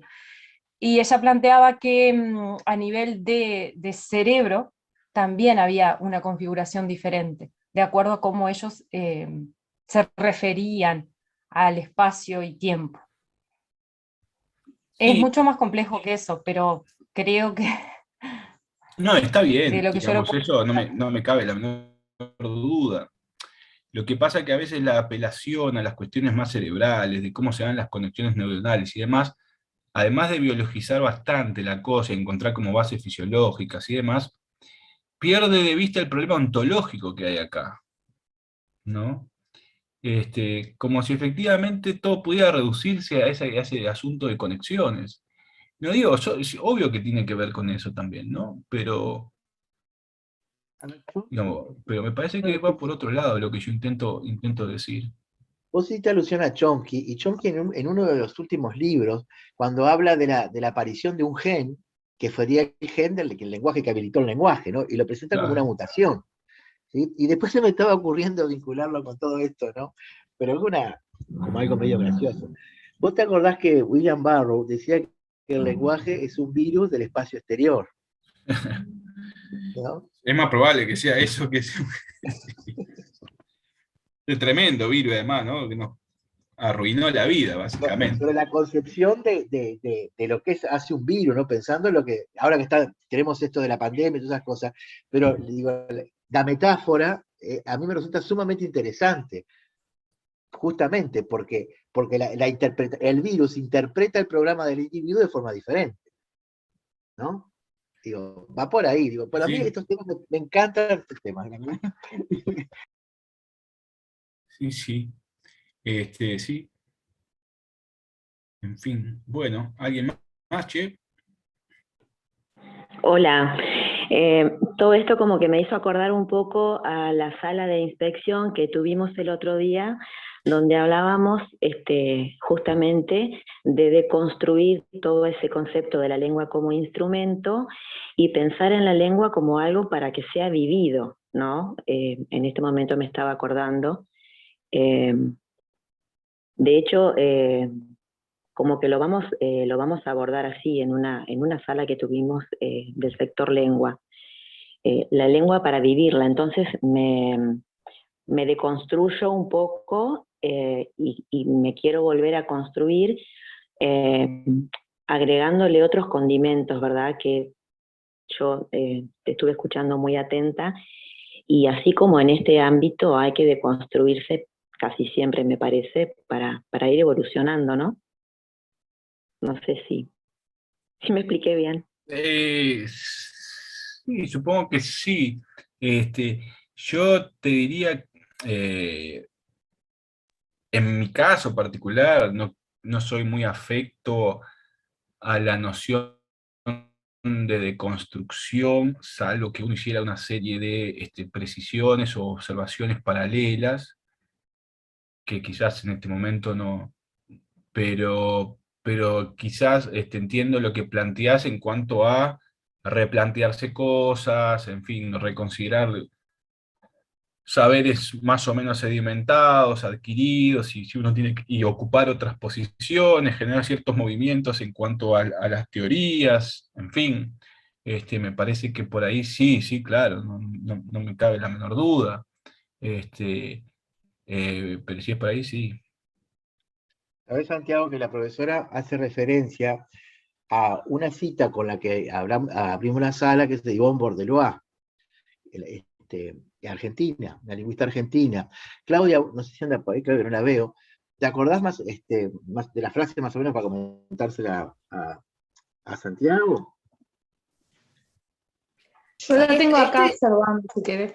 sí, me parece mejor porque yo no me la acuerdo de Bueno, Dale, memoria. Flavia, dale. bueno, Sí. mira, el lenguaje no está para ser usado. No usamos la respiración, no usamos la circulación de la sangre. Tampoco usamos el lenguaje. El lenguaje está para ser incorporado, para ser vivido, para ser escuchado, para ser entendido. Ya está. Está bien eso. Pero yo haría eso está extraordinario, esa analogía, pero haría una pequeñísima precisión sin conocer el contexto, ¿no? Así, de estar atrevido. Le sacaría el para. Porque dice que no es para ser usado y después dice para. Entonces ahí diría, se escucha, se usa, se vive, ¿no? Usaría esas fórmulas un poco más impersonales y menos oblicuas en cuanto al uso de la preposición para, que siempre nos tire un poco para el lado de la utilidad, ¿no? Sí, pero está muy bien, eso está claro. Sí, y te puedo hacer un aporte. Obvio. Nosotros estamos trabajando con mis compañeras de inglés y de español. Estamos haciendo un trabajo sobre un cortometraje en el cual buscamos una información, estamos estudiando ese cortometraje que se llama El Silencio, que muchos de ustedes ya lo deben conocer, y en el cual dice, el aporte que está realizado por Bárbara Perrin en el año 2015, acá, coincide perfectamente con lo cotejamos con, digamos, con la definición de Ivone, que lo planteó el sector lenguaje en la sala. Dice, en una de las expresiones, dice, porque brinda su voz para que se sepa que puede haber otra alternativa, ya que si se tiene voz, es para usarla. Su último mensaje es que nada puede arrebatar la voz y se evidencia un acto de censura porque dos entes controladores llegan a una casa, bueno, y después cuenta. Entonces, esta expresión nos pareció que se podía cotejar con la definición que se presentó del sector lengua en la reunión pasada, ¿verdad? En la sala que tuvimos. Dice también, si se tiene voz, la lengua es para ser usada, para usarla, y también usa esa palabra, ¿no? Para. No sé. Sí, digamos, sí, quizás a esa preposición se la podría infundir de algunos otros contenidos, bastante menos utilitarios, contenidos políticos, no en el sentido ni partidario, nada, no en el sentido de Aristóteles, digamos, en tanto efectivamente hay una distinción aristotélica entre voz y logos, y uno dice, bueno, si tiene voz, bueno, convirtamos esta voz en logos, es para convertirla en logos, o sea, en palabra pertinente, en palabra que sirva para distinguir lo bueno de lo malo, lo inadecuado de lo inadecuado. Bueno, ahí esa preposición, digamos, pierde su dimensión utilitaria, porque efectivamente el lenguaje se transforma en constitutivo de la polis, ¿no? De la política. Por ahí sí, claro, ahí me parece que tiene como una cosa. De todos modos, lo que está mostrando acá esta discusión sobre el para es el problema de la inefabilidad, o sea, el problema de que no todo puede decirse justamente y que a veces la lengua, las propias lenguas, no nos proporcionan los recursos para justamente comunicar lo que queremos comunicar. Porque ¿de qué te podés valer en ese caso? O sea, las preposiciones son esas piezas de engranaje que nos sirven para estructurar de alguna forma, ir enganchando, ir hilando el discurso, entre otras cosas, ¿no? Obviamente. Pero digo, siempre se pone de relieve la imposibilidad de afabilidad de las lenguas, ¿no? Ese es un punto que realmente obliga a pensar, ¿no? Y que la opacidad del lenguaje está instalada, es fundante desde de la propia cualidad del lenguaje, ¿no? Claro, de la lengua. Sí. Absolutamente. Y que la lengua, sí. Además, ¿cómo? Perdón, no escuché. No, absolutamente, es la condición de la opacidad es fundante. Jacobson decía una cosa que cuando definía la función poética en su esquema comunicativo, siempre era pasado por alto. El tipo decía, la función poética, además de llamar la atención sobre el mensaje, decía en diferentes traducciones, pero más o menos remacha o remarca o vuelve sobre la distancia que existe entre la lengua, o sea, remarca la distancia o hace patentiza la distancia entre signos y objetos. Es impresionante eso, porque el tipo no está diciendo que la función poética agrega una opacidad sobre la transparencia referencial. El tipo está diciendo, en la función referencial ya existe esa diferencia, esa distancia. Lo que hace la función poética, la patentiza, la exhibe, la muestra, la machaca, etc. Ese pequeño pedacito de Jacobson ha sido siempre pasado por alto, incluso se plantea que, digamos, y hace que la función referencial a veces sea entendida en términos estrictamente transparentes, pero ya Jacobson era absolutamente consciente de eso, y por lo tanto, si en la función referencial, que parece ser la función más típicamente transparente, ya existe esa distancia, esa dicotomía fundante entre lengua y signos, entonces la opacidad está en todos lados. No hay vuelta. No hay tutía. Claro, y ahí el cuestionamiento también a la referencia y al Claro, referente, exactamente. ¿no? Exactamente. Bueno, gente. Súper, súper interesante, Santiago. La verdad que te vamos a contratar, ¿eh? Nosotros te vamos a contratar. Bueno. Muy buena Gracias, charla, muchas gracias. muy buena charla, la verdad. Súper interesante. Bueno. Bueno, entonces, Totalmente. vea si podemos, gracias, Claudia. Podemos dejar por acá, ¿no? Sí, en algún momento tenemos que terminar, porque yo creo que si no seguimos. Sí, queremos para el rato, me No, encanta. Sí, la verdad que sí, muy pero bueno. además creo que muchos colegas con quienes estamos en contacto también a través del grupo de WhatsApp, en este caso Marta, claro, han tenido que retirarse, incluso algunos han tenido problemas de conexión, porque hay una tormenta bastante importante, ¿no? En algunos lugares, en algunos barrios, incluso acá en Montevideo, no sé qué está pasando al interior, pero ha habido apagones, entonces ha pasado como esto un poco, pero la gente sigue y sigue preguntando y sigue interesada, así que bueno, creo que esta fue un encuentro muy estimulante, muy estimulante. Yo estoy muy, muy, muy contenta, como siempre, ¿no? de estos encuentros. Hace un rato, cuando estábamos por un poco probando antes de iniciar, yo le decía a Santiago, los recuerdos de Facebook que aparecen siempre en esta fecha, aparece Santiago para nosotros, porque febrero arranca siempre desde hace unos cuantos años, con las charlas de Santiago en la casa de Pero eso es Alicia. un Así que, bueno, espanto. Hace que Facebook censure ese recuerdo, por Dios. no nos censura. Y además empieza con los años, ¿no? 2016, 2017, 2018. Y bueno, estamos arrancando el 2022 de esta manera, realmente muy contento todo el equipo de recibirlos, de haber logrado también un encuentro que tiene como objetivo eso, ¿no? Ser estimulante del pensar, del seguir haciendo y de seguirnos reuniendo para seguir construyendo conocimiento. Así que de parte nuestra no hay más que agradecer tanto a Santiago como a todos los colegas que han acompañado este encuentro, a los que no han podido acompañarlo, pero lo van a hacer en la próxima fecha, antes de que nos tiren piedras contra las puertas de la cátedra por no haber podido entrar en esta instancia. Por supuesto, muchísimas gracias a Servando y a Claudia y a María José, si está por allí, con quien seguramente además tenemos ya muchas fechas coordinadas para seguirnos encontrando en el año. Con nosotros también tenemos muchas fechas coordinadas. Por eso, estoy diciendo con los tres.